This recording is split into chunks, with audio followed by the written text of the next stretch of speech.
Сегодня свой 70-летний юбилей отмечает легенда остинского телевидения Земфира Кулова. Именно она на протяжении многих лет знакомила зрителей с последними новостями республики. Земфира Давыдовна посвятила телевидению более 40 лет и сегодня остается в строю и является главным ориентиром в профессии для многих начинающих журналистов.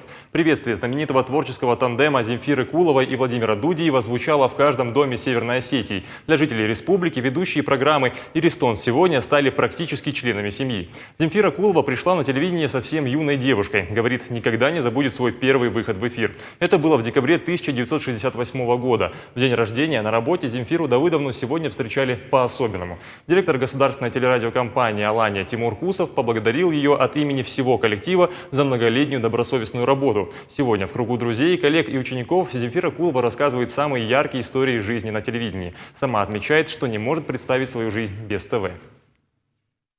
Юбилей – это такая занятная история.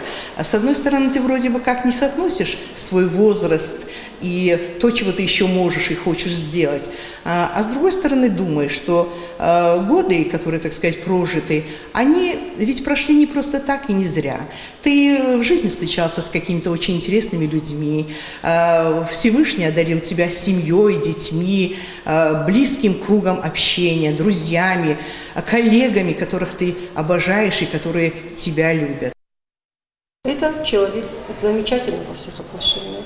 И как профессионал, и как друг, товарищ на самом деле. Нет такого момента в жизни, когда она бы не поняла просто человека, не пришла бы на помощь, не поддержала. Всегда очень спокойная, очень мудрая, очень рассудительная, очень доброжелательная.